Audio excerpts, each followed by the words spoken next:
आप देख रहे हैं पब्लिक टाइम्स। नमस्कार, मैं सुमंत कुमार। चलिए जानते हैं गोपालगंज की खास खबर। जिले के बैकुंठपुर प्रखंड में उस वक्त माहौल गर्म हो गया जब राजापट्टी सिंह चौक के पास श्री जदयू राजपूत करणी सेना ने समाजवादी पार्टी के राज्यसभा सांसद रामजी लाल सुमन का पुतला फूंका और जोरदार विरोध प्रदर्शन किया। ये सारा विरोध राणा संगा पर दिए गए विवादित बयान को लेकर था।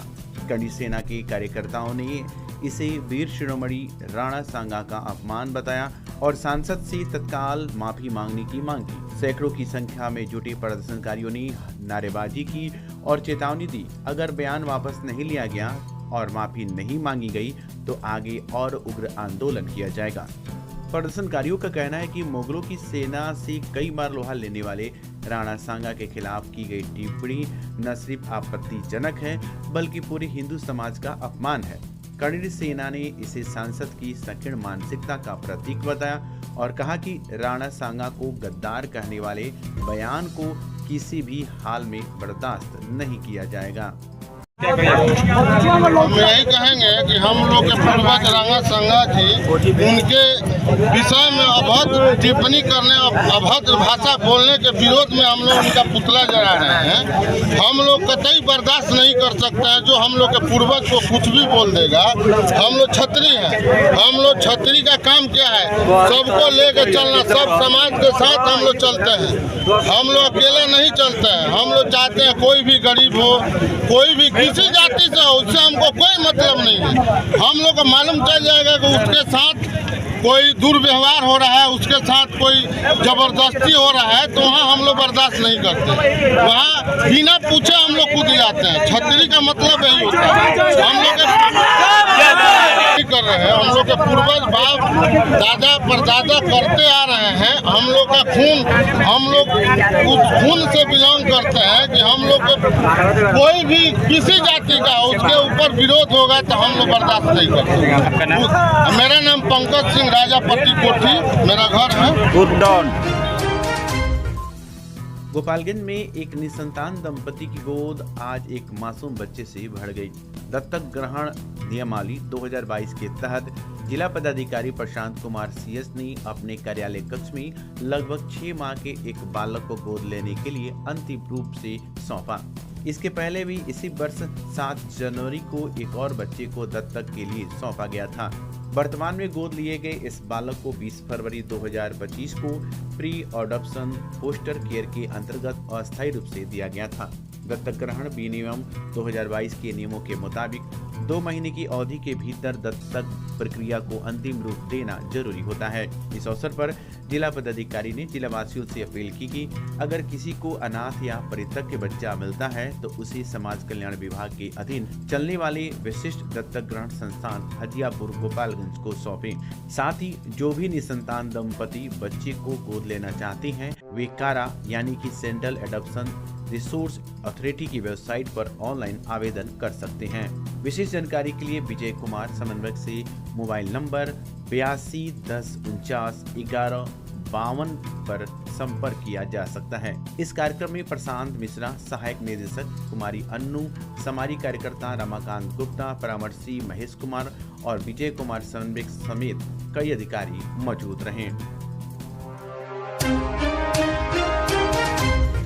मीरगंज में चोरी की बाइक के साथ 3 युवकों को गिरफ्तार किया गया है। मामला उत्पाद अधिनियम के कांड संख्या 154/25 से जुड़ा है, जिसमें मीरगंज के कुकुरहुक्का गांव निवासी शिव जतन पटेल के पुत्र रितेश पटेल को पुलिस ने गिरफ्तार किया। पुलिस पूछताछ में रितेश ने 2 अन्य लोगों के नाम उजागर किए, जिसके आधार पर एकडेंगा के रजनीश कुमार और सीवान जिले के धनौती थाना क्षेत्र के पचौनापाल गांव निवासी सुमन पटेल को भी गिरफ्तार किया गया। तीनों आरोपियों के पास से चोरी की एक मोटरसाइकिल बरामद की गई है। फिलहाल पुलिस इनसे पूछताछ कर रही है और बाइक से जुड़े अन्य मामलों की भी छानबीन चल रही है। हथुआ में रामनवमी के अवसर पर 6 अप्रैल को निकाले जाने वाली शोभा यात्रा को लेकर तैयारियां जोरों पर हैं। इसी को लेकर हथुआ थाना परिसर में थाना अध्यक्ष की अध्यक्षता में एक महत्वपूर्ण बैठक आयोजित की गई, जिसमें शोभा यात्रा के मार्ग, सुरक्षा व्यवस्था और प्रशासनिक दिशा निर्देशों पर चर्चा की गई। चैती छठ को लेकर माझागढ़ सहित पूरे इलाके में भक्ति भाव का माहौल है। छठ व्रतियों द्वारा बुधवार को छोटी छठ व्रत रखा गया और रात में खरना की रस्म निभाई गई।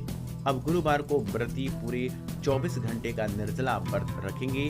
गुरुवार की शाम को पहला अर्घ दिया जाएगा और शुक्रवार की सुबह उगते सूर्य को दूसरा अर्घ देने के साथ ही व्रत का समापन होगा। छठ पूजा को लेकर छठ घाटों की साफ सफाई जारी है। प्रशासन और स्थानीय लोगों के सहयोग से घाटों को स्वच्छ और सुरक्षित बनाया जा रहा है। वहीं बाजारों में भी रौनक छा गई है। फल, सूप, दौरा, नारियल और पूजा सामग्री से दुकानें सज गई हैं।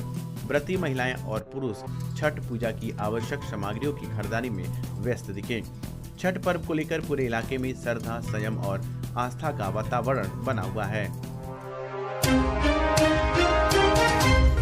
भोरे थाना की पुलिस ने गुप्त सूचना के आधार पर बड़ी कार्रवाई करते हुए देसी चुलाई शराब की भारी खेप बरामद की है।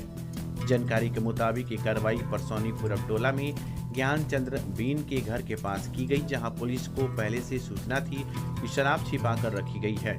छापेमारी के दौरान 4 बोरे जब्त किए गए। जब पुलिस ने बोरे खोलकर जांचे तो उनमें कुल 310 पीस शराब के पैकेट मिले, जिनमें हर पैकेट में 600 मिलीलीटर देसी चुलाई शराब भरी थी। इस तरह कुल 186 लीटर अवैध शराब बरामद की गई। पुलिस ने शराब को जब्त कर लिया और तस्कर की पहचान कर आगे की कार्रवाई शुरू कर दी गई है। अब आपके शहर गोपालगंज में इंपीरियल साइन होंडा लेकर आया है मार्च का बेस्ट ऑफर। अब होंडा की नई बाइक या स्कूटर पर पाएं 5100 का cash discount ex showroom price पर, और साथ में पाएं 1000 की एसेसरीज भी बिल्कुल फ्री। तो देर मत कीजिए, मार्च का बेस्ट ऑफर सिर्फ इंपीरियल साइन होंडा पर। नियम एवं शर्तें लागू। हमारा पता Imperial Sign Honda, Banjari Road, near post office Chowk, Gopalganj. Gopalganj जिले के भोरे थाना क्षेत्र के भिसवा गांव में कुर्की करने वाली पुलिस के सामने एक वारंटी ने आत्मसमर्पण कर दिया। मामला भिसहा गांव की सुदामा चौधरी का है, जो पूर्व के एक मामले में कोर्ट की नोटिस मिलने के बावजूद लगातार फरार चल रहे थे। बार बार नोटिस भेजने के बाद भी जब उन्होंने कोर्ट में हाजिरी नहीं दी तो अदालत ने उनके खिलाफ कुर्की का आदेश जारी किया। इसी आदेश को लेकर जब भोरे थाना की पुलिस उनके घर कुर्की करने पहुंची तो सुदामा चौधरी ने मौके पर ही पुलिस के समक्ष आत्मसमर्पण कर दिया।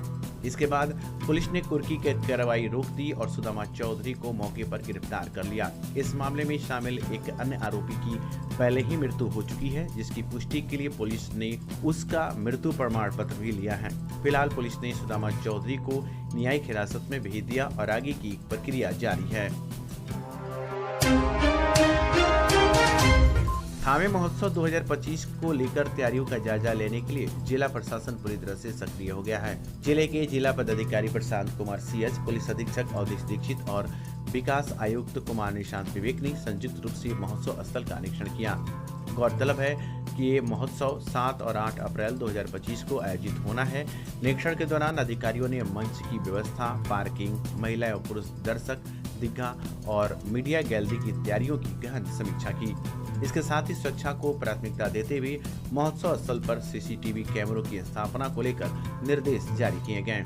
अनुमंडल पदाधिकारी डॉक्टर प्रदीप कुमार और सीडीपीओ को जरूरी दिशा निर्देश दिए गए हैं। मंदिर परिसर स्थित तालाब के सौंदर्यीकरण कार्य का भी समीक्षा की गई और सभी कार्यों को समय से और गुणवत्तापूर्ण ढंग से पूरा करने का निर्देश अधिकारियों को दिया गया।